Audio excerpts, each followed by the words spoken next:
Gram சேர்த்துக்கலாம்.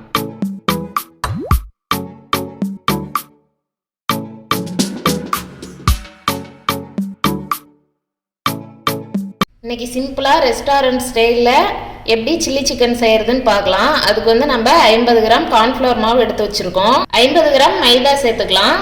10 gram அரிசி மாவு சேர்த்துக்கலாம். 10 கிராம் மிளகாய் தூள் சேர்த்துக்கலாம். 10 கிராம் சிக்கன் 65 மசாலா சேர்த்துக்கலாம். 3 கிராம் கஸ்தூரி மேத்தி சேர்த்துக்கலாம். சிக்கன் மசாலா 5 கிராம் சேர்த்துக்கலாம். கரம் மசாலா 5 கிராம் சேர்த்துக்கலாம். 10 கிராம் உப்பு சேர்த்துக்கலாம்.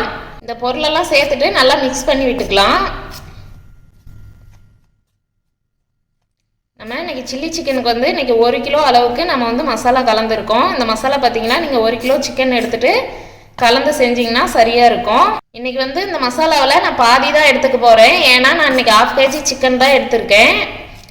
மீதி இருக்க மசாலாவை நான் இன்னொரு நாள் யூஸ் பண்ணிப்பேன். நீங்கள் வந்து 1 கிலோ சிக்கன் எடுக்கிறீங்க அப்படின்னா மொத்த மசாலாவும் சேர்ந்து செஞ்சிங்கன்னா கரெக்டாக இருக்கும். நம்ம 2ஆக பிரிச்சுட்டு பாதி மசாலா வந்து எடுத்துக்கலாம். இதுக்கு மேலே தான் நம்ம வந்து முக்கியமான 2 விஷயத்தை வந்து சேர்க்க போகிறோம். என்னென்னு பார்க்கலாம்.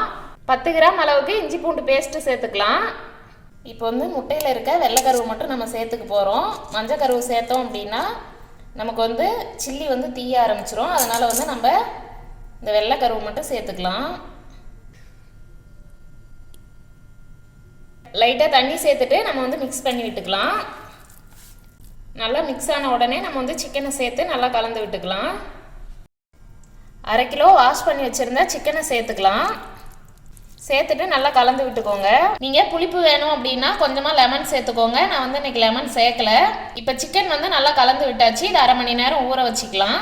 ஸ்டவ் ஆன் பண்ணிக்கலாம். தேவையான அளவு ஆயில் சேர்த்துக்கோங்க. சிக்கன் வந்து நல்லா 1/2 மணி நேரம் ஊறிடுச்சு. இப்போ பொரிச்சு எடுத்துக்கலாம். ஆயில் சூடான உடனே நம்ம சில்லி போட்டு எடுத்துடலாம். பிரித்து போட்டுக்கோங்க. அப்போ தான் வந்து நமக்கு ஒட்டாமல் இருக்கும். சிக்கன் சேர்த்துட்டு ஒரு 2 நிமிஷம் வெந்ததுக்கப்புறமா நம்ம வந்து திருப்பி விட்டுக்கலாம். சில்லி சிக்கன் வந்து சாப்பிடணும் போல் இருந்துச்சு அப்படின்னா நீங்கள் வந்து கண்டிப்பாக வாங்கிட்டு வந்து ஃப்ரெஷ்ஷாக செஞ்சு சாப்பிடுங்க.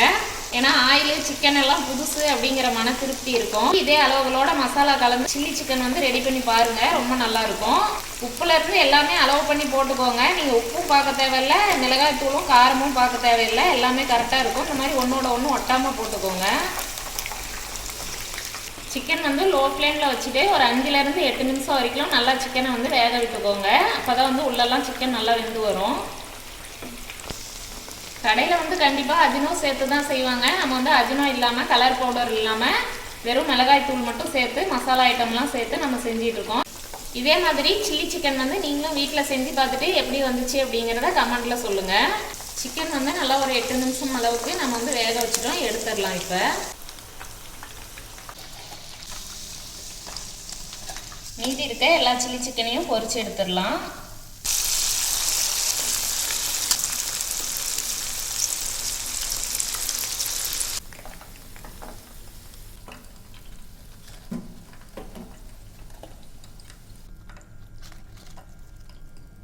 கடைசியாக ஒரு லெக் பீஸ் இருக்குது. இதையும் போட்டு எடுத்துக்கலாம். லெக் பீஸ் வந்து போடும்போது லோ ஃப்ளேமில் வச்சுருங்க. அப்போ தான் வந்து நல்லா உள்ளெல்லாம் வெந்து வரும். லெக் பீஸ் வந்து வேக வைக்கிறீங்க அப்படின்னா நல்லா ஒரு 10 நிமிஷம் அளவுக்கு நல்லா வேக வச்சுக்கோங்க. ஏன்னா லெக் பீஸ் வந்து கொஞ்சம் பெருசாக இருக்கிறதுனால உள்ளெல்லாம் வெந்து வராது. ஒரு 10 நிமிஷம் வேக வச்சிட்டிங்க அப்படின்னா நல்லா வெந்துடும். லோ ஃப்ளேமில் வச்சு வேக வச்சுருங்க. லெக் பீஸும் வந்து நல்லா வெந்துருச்சு. எடுத்துட்டோம். அருமையான டேஸ்ட்டில் சில்லி சிக்கன் வந்து ரெடி ஆயிடுச்சு. நீங்களும் வீட்டில் இதே மாதிரி ட்ரை பண்ணி பாருங்கள்.